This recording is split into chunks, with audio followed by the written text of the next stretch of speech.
before we pray, let's first take a moment to listen to God's word, and then we'll pray. Together, there is a remarkable power in the prayers of ordinary people who place extraordinary faith in God. Prayer is one such prayer, one that has inspired believers for generations. Before her song of praise in 1 Samuel chapter 2, we are introduced to Hannah as a woman marked by deep sorrow and longing. She was barren, and in her culture, that was not only a personal grief, but a public shame. Year after year she endured ridicule and silence. Yet in her anguish, she did not turn bitter or resentful. She poured out her soul before the Lord, weeping and praying with such honesty that even the priest thought she was drunk. But God saw her heart. He heard her cry, and in His perfect time, He gave her the desire of her heart, a son named Samuel. But what makes Hannah truly remarkable is not just that God answered her prayer, it's how she responded to that answer. Her heart posture was one of complete surrender and worship. When the child was weaned, she did the unthinkable. She brought him back to the Lord and gave him up for service in the temple. Out of that moment of surrender came one of the most powerful prayers of thanksgiving in all of Scripture. In 1 Samuel 2:1-3, Hannah begins, "My heart rejoices in the Lord. In the Lord my horn is lifted high. My mouth boasts over my enemies, for I delight in your deliverance. There is no one holy like the Lord.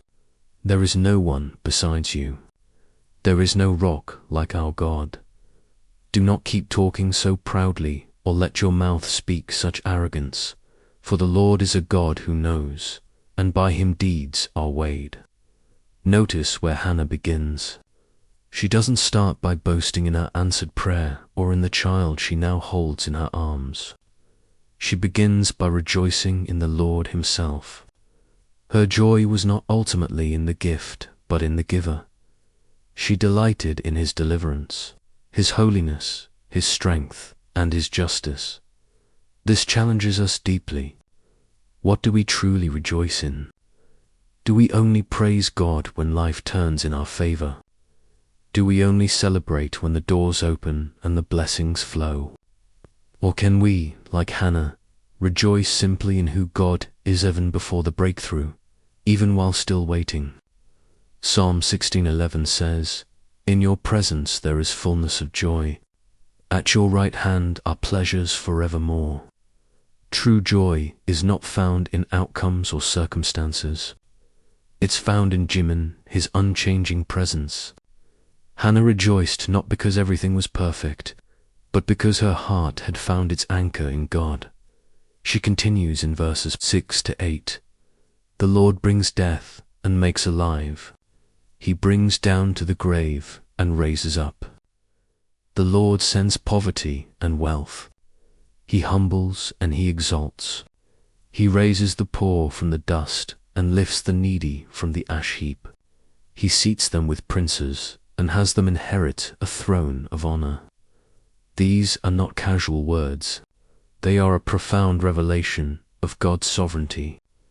Hannah had come to understand something that many struggle to accept, that God rules over every detail of life.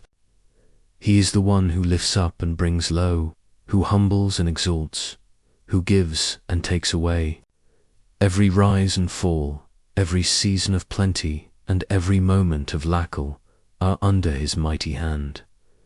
This same truth is echoed later in Daniel 2:21, which says, "He changes times and seasons. He deposes kings and raises up others. He gives wisdom to the wise and knowledge to the discerning." Hannah's words came from experience. When she spoke of God lifting the needy from the ash heap, she spoke as one who had once sat in the ashes of despair herself. She knew the pain of waiting, the ache of unanswered prayers, and the sting of being overlooked. Yet now, standing on the other side of that pain, she declared with conviction that God can take what is broken and make it beautiful again. Her prayer is also a declaration of divine justice. In verse 9, she proclaims, "He will guard the feet of his faithful servants, but the wicked will be silenced in the place of darkness." This reveals the character of our God. He is not indifferent to the cries of the righteous. He is not blind to the pain of those who trust him. He guards, he protects, and he upholds those who walk closely with him. The same assurance appears in Psalm 37:23-24. The Lord makes firm the steps of the one who delights in him. Though he may stumble, he will not fall, for the Lord upholds him with his hand. Even when you feel uncertain or weak, God's hand is steady beneath you. He knows your steps, even the trembling ones. But perhaps the most powerful part of Hannah's prayer comes in verse 10. It is not by strength that one prevails. Those who oppose the Lord will be broken. The Most High will thunder from heaven. The Lord will judge the ends of the earth. What a declaration of truth! It is not by strength that one prevails. Victory in life doesn't come through effort, power, or human wisdom. It comes only through God's Spirit. Zechariah 4:9 reminds us, "Not by might, nor by power, but by my Spirit, says the Lord Almighty." This is where Hannah's song becomes a message for us. The world says, "Be strong, prove yourself, fight harder, make it happen." But Hannah whispers a different truth. It is not by strength that one prevails. True victory is born out of surrender. True strength is found when we stop striving and start trusting. So how do we live this out today? First, like Hannah, we must learn to rejoice in God Himself, not just in His blessings. When life is good, give thanks. When life is hard, still give thanks, because your joy is not rooted in changing circumstances, but in an unchanging Savior. Second, we must trust His sovereignty. He is the God who raises up and brings low, the God who turns ashes into honor and barrenness into fruitfulness. You may feel unseen, forgotten, or trapped in a barren season, but God is working behind the scenes. His timing may not align with yours, but it is always perfect. Finally, we must remember that our strength alone will never be enough. Our wisdom, our strategies, our abilities, none of these can carry us without His presence. As Proverbs 3:5-6 says, "Trust in the Lord with all your heart and lean not on your own understanding. In all your ways acknowledge Him, and He will make your paths straight." Dear friends, Hannah's prayer is not just a story, it's a mirror. It reveals what faith looks like when tested, what worship sounds like when surrendered, and what joy feels like when anchored in God. Her prayer is a song of thanksgiving, a declaration of faith, and a reminder that God is faithful through every season. May her words become our words. May her faith inspire our faith. And may her surrender teach us to live with open hands, rejoicing in the Lord, whether we are waiting or celebrating, whether we are full or empty, whether we are crying or singing. Now, let's take a moment to pray together. Lord Jesus, there is no one like you. You alone are worthy of all praise, honor, and adoration. Your word declares in Isaiah 45:5, "I am the Lord, and there is no other. Apart from me, there is no God. I will strengthen you, though you have not acknowledged me. I worship you as the only God, the rock of my salvation, the Lord over all creation, and the one who holds my life in your faithful hands. My heart rejoices in you, just as Hannah's heart rejoiced when you answered her cries. Teach me to delight in who you are more than in what you give. Let my joy flow from your presence, because in your presence there is fullness of joy. Set my affections on you, Lord. Guard my heart from chasing lesser things. Satisfy me each day with your nearness. I do not boast in my strength or my achievements. I boast in your deliverance. When I face the giants of life, give me courage to stand. When fear whispers that I am not enough, remind me that you are my provider. It is not by strength that one prevails. As Hannah prayed, it is by your Spirit and by your steadfast love. I confess my weakness, Lord, and I lean fully on you. Calm my anxious thoughts. Steady my emotions. Fix my eyes on your promises. When I stand before impossible walls, give me grace to wait and strength to trust. When the night feels long and answers seem far away, let faith rise within me.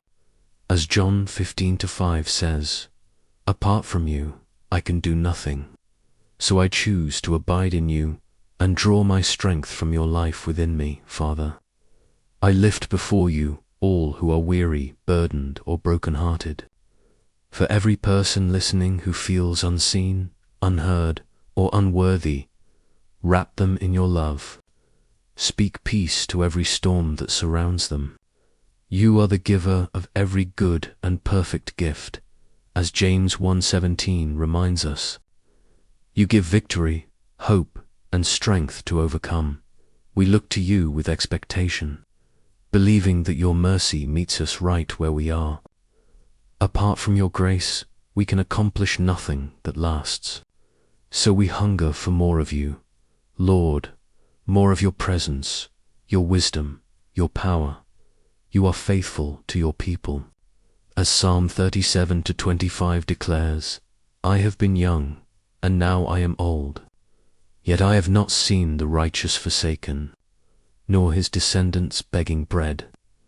You are the same yesterday, today, and forever. Stand with us, Lord. When the winds rise and the waters roar, stand with us in the valley of the shadow of death, and let your rod and your staff comfort us. When the enemy comes in like a flood, raise up a standard against him, as you promised in Isaiah 59.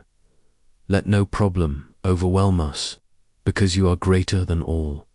Keep our faith from being shaken. You have promised never to leave nor forsake us, and we rest in that promise today. You lift the needy from the ash heap and seat them with princes, just as Hannah proclaimed. You humble and you exalt. You bring low and you raise up. You hold the foundations of the earth and guard the feet of your faithful ones. Write these truths upon our hearts, Lord. Let them steady us when life feels uncertain. We hold fast to your promise in Jeremiah 29:11 that your plans for us are good, plans to give us hope and a future. When we have questions, we look to you for answers. When we cannot see what lies ahead, we trust that you are already there, preparing the way. Even when our minds are uneasy and our hearts are weary, we will not be moved from your word. There may be many uncertainties in life, but there is one truth that anchors us. We know who you are. You are holy. You are faithful. You are good. You are for us and not against us. You are our refuge, our strength, our shield, and our song. You are the righteous judge who thunders from heaven and the gentle shepherd who carries us close to your heart. So today, Lord Jesus, we surrender to you. We lay down our pride, our fears, our plans, and our expectations. Guard our steps and weigh our motives, for you are the God who knows, and by you deeds are weighed. Form in us a humble and faithful spirit. Teach us to rejoice in your deliverance, to wait for your timing, and to stand firm in your promises. Thank you for the testimony of Hannah that still speaks today. Thank you for your presence that sustains us, your word that anchors us, and your grace that carries us. We choose to trust you in sunshine and in storm, in waiting and in fulfillment, in weakness and in strength. May our lives magnify your name. I pray all this in the powerful and precious name of Jesus Christ, my rock and my Redeemer. Amen. If this prayer has touched your heart, please type Amen as a sign of faith. I pray that every blessing in this prayer is now upon you in the name of Jesus. And if you need a special prayer, feel free to let us know in the comments. We would be honored to pray for you. May the grace and peace of our Lord Jesus Christ be with you always.